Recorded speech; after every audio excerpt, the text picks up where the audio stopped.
Hey everyone, आज की इस क्लास में हम जो टॉपिक कवर करने वाले हैं वो है आपका श्वसन तंत्र। श्वसन तंत्र से आपका 50 वीवीआई क्वेश्चंस करेंगे जो बार बार एग्जाम में पूछे जाते हैं। मैं बोलूँ कि अगर आप किसी भी गवर्नमेंट एग्जाम की तैयारी करते हैं, खास करके रेलवे, तो उसमें साइंस आपको स्पेशल पढ़ाना ही पड़ता है, हर एक टॉपिक को डिटेल में। तो उनके लिए तो बेहतरीन है ही, लेकिन आप और चाहे एसएससी की तैयारी करें, किसी भी गवर्नमेंट एग्जाम की तैयारी करें, ये वीडियो आपको बेहतरीन साबित होने वाला है। मैं क्या करता हूँ कि इस चैनल पे आपको एकदम पहले टॉपिक वाइज सब चीज करा रहा हूँ, लूसेंट पढ़ा रहा हूँ, लूसेंट का 1000 प्रश्न करवा दिया हूँ, आधा वीडियो पूरा कंप्लीट है, अपलोड भी हो रहा है, 10-11 पार्ट हो गई है। मतलब कह सकते हैं कि ये चैनल आप सभी के लिए बेस्ट है तैयारी कर रहे हैं तो अगर आप नए हैं तो चैनल को सब्सक्राइब कर लीजिएगा। चलिए आइए आज की इस क्लास को शुरू करते हैं। तो पहला सवाल है कि मानव श्वसन तंत्र का मुख्य अंग कौन सा है? मानव श्वसन तंत्र का जो मुख्य अंग है वो कौन सा है? तो फेफड़ा है। क्या हुआ है? फेफड़ा। फेफड़े जो है वह मानव श्वसन तंत्र का मुख्य अंग है। ऑप्शन बी आपका सही आंसर हो जाएगा यहाँ पे। अगला सवाल है कि श्वसन का मूल इकाई क्या है? श्वसन का मूल इकाई क्या है? तो एल्वियोल्स जो है, एल्वियोल्स वह श्वसन की मूल इकाई मानी जाती है, कही जाती है। मतलब ऑप्शन बी इज द फिर से आपका सही आंसर हो जाएगा। अगला सवाल है कि मानव में श्वसन का प्रकार क्या है? तो फुसफुसिया। फुसफुसिया मानव में श्वसन का प्रकार है। Okay, option C is the right answer आपका हो जाएगा। अगला सवाल है कि वायु नासिक से फेफड़े तक किस मार्ग से जाता है? वायु जो है वो नाक से शुरू लेते हैं हम लोग, मतलब हवा, वो फेफड़ा में कैसे जाता है? तो सबसे पहले मेरे भाई नाक में जाती है, नाक से ग्रसनी में, ग्रसनी से कंठ में, और कंठ से ट्रैकिया में। कंठ से कहाँ जाती है? ट्रैकिया में। तो यही जो है इसका शेड्यूल होता है, यही इसका प्रकार होता है, मतलब कि यही इसका श्रेणी होता है। इसी श्रेणी में वायु जो है हमारे फेफड़े तक जाती है, नासिक से, फिर ग्रसनी, ग्रसनी से कंठ, कंठ से ट्रैकिया। ऐसे नहीं कि नाक से डायरेक्ट फेफड़ा में चली गया, गलत बात है। ये इसका चीज कह सकते हैं श्रेणी होता है, ऐसे ऐसे वो जाता है। ओके, अगला सवाल है कि एल्वियोल्स का दीवारें जो होती है वह कैसी होती है? एल्वियोल्स की जो दीवारें होती है वह आपकी पतली होती है।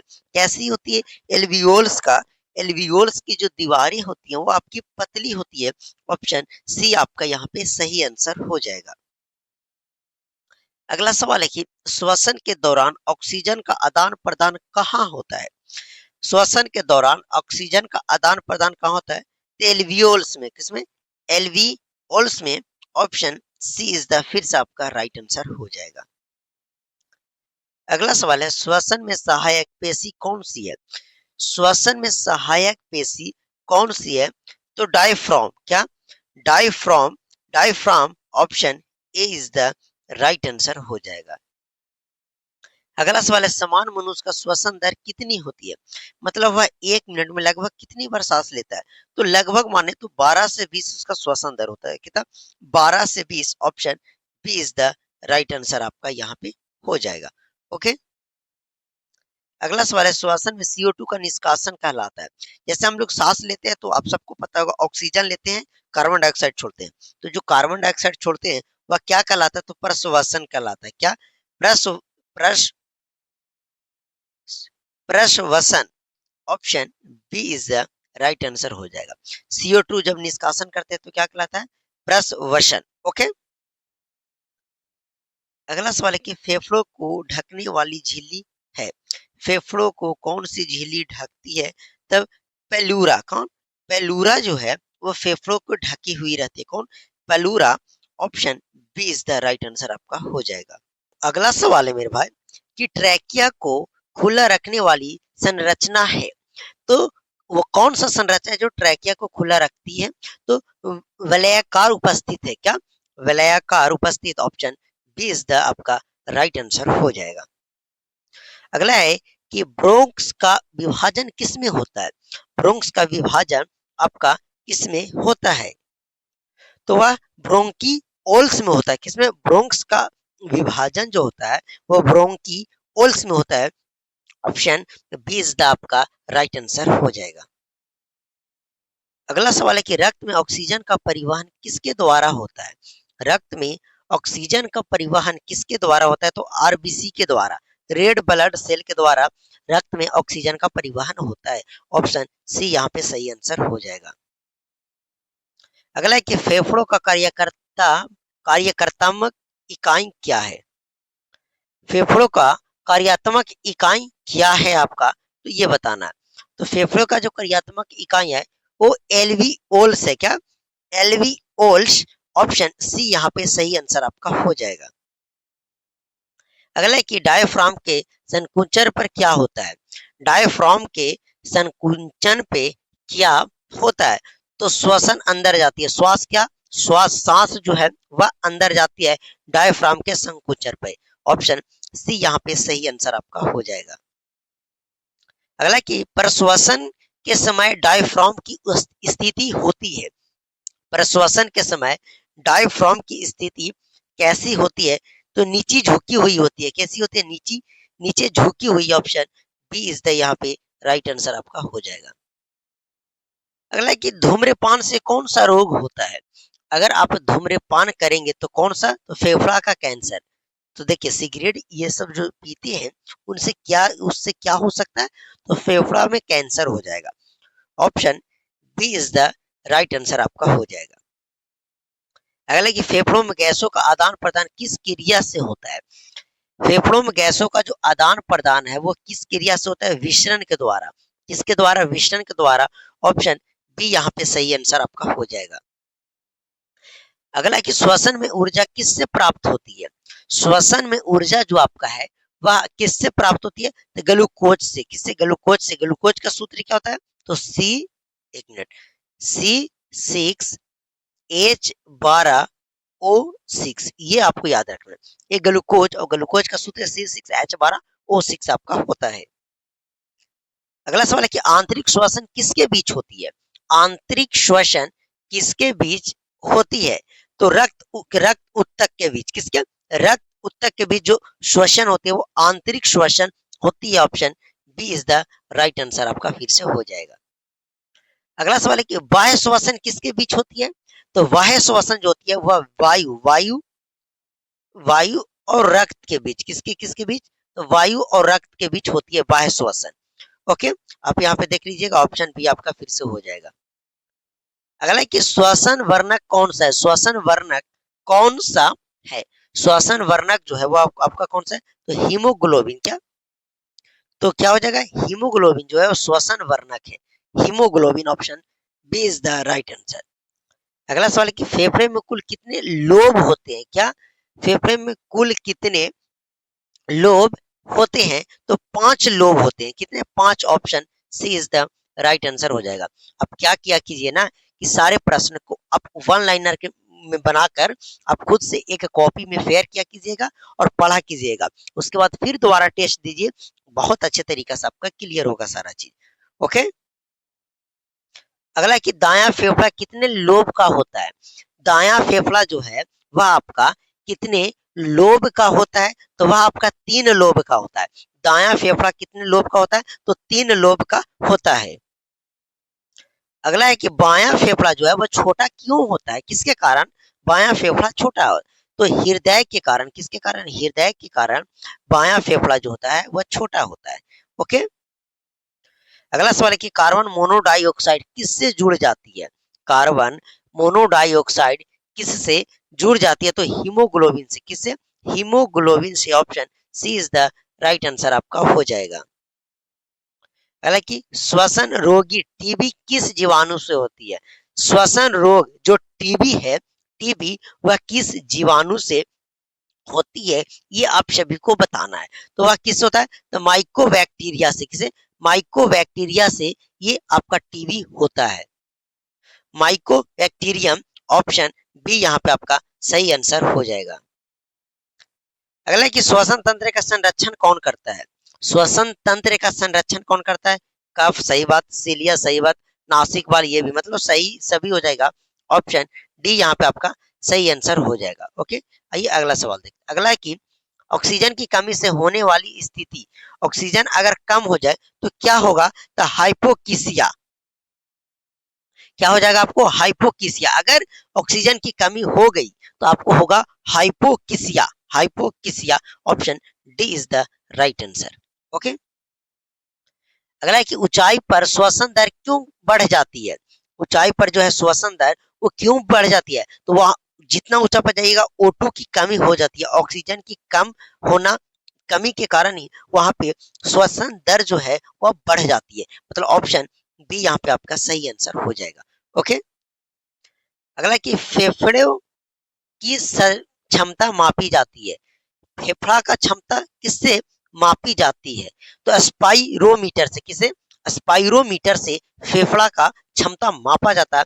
स्पाइरोमीटर ऑप्शन बी सही आंसर आपका हो जाएगा। अगला है कि साइनोसिस किसके कारण होता है? तो अभी हम लोग पढ़े कि अगर ऑक्सीजन की कमी हो जाए तो साइनोसिस बीमारी हो जाती है। क्या हो जाती है? साइनोसिस हो जाती है ऑक्सीजन की कमी से। ऑप्शन सी राइट आंसर हो जाएगा। अगला है कि श्वसन की प्रक्रिया में पीएच को कौन नियंत्रित करता है? श्वसन की प्रक्रिया में पीएच को कौन नियंत्रित करता है? तो कार्बन डाइऑक्साइड करता है, CO2 आपका करता है। ओके, अगला सवाल है कि ट्रैकिया की लंबाई लगभग कितनी होती है? ट्रैकिया की जो लंबाई होती है वो कितनी है? तो 10 सेंटीमीटर होती है। ऑप्शन बी यहाँ पे आपका सही आंसर हो जाएगा। कितना होती है ट्रैकिया की लंबाई? तो 10 सेंटीमीटर। आगे देखिए कि निमोनिया किस अंग से संबंधित है? निमोनिया जो है वो किस अंग से संबंधित है? तो फेफड़ा से। किससे संबंधित है? फेफड़ा से। Option B is the right answer आपका फिर से हो जाएगा। अगला सवाल है श्वसन केंद्र कहाँ स्थित होता है? तो मेडुला में। किसमें? मेडुला ऑब्लोंगटा में। ठीक है, मेडुला में ये श्वसन केंद्र स्थित होती है। ऑप्शन सी यहाँ पे आपका सही आंसर हो जाएगा। अगला है कि श्वसन में जल वाष्प का निष्कासन किस रूप में होती है? श्वसन में जो जल वाष्प का निष्कासन होता है किस रूप में आपका होता है? तो श्वास के रूप में। किसमें? श्वास के रूप में। Option C is the right answer हो जाएगा। अगला है एल्वियोल्स की संख्या लगभग कितनी है? एल्वियोल्स की जो संख्या है वह आपकी कितनी है? तो 30 करोड़। कितना? 30 करोड़ है। कितना? 30 करोड़ लगभग है मेरे भाई। Option D is the right answer हो जाएगा। अगला सवाल है श्वसन तंत्र का प्राथमिक कार्य क्या है? श्वसन तंत्र का प्राथमिक कार्य क्या है? तो गैसों का आदान प्रदान करना। गैसों का आदान प्रदान। गैसों का आदान प्रदान। Option B is the right answer आपका हो जाएगा। आगे बात करें कि दमा यानी अस्थमा किससे संबंधित है? दमा जो अस्थमा है वह किससे संबंधित है आपका? दमा तो वो आपका फेफड़ा से संबंधित है। किससे? फेफड़ा से। Option B is the right answer हो जाएगा।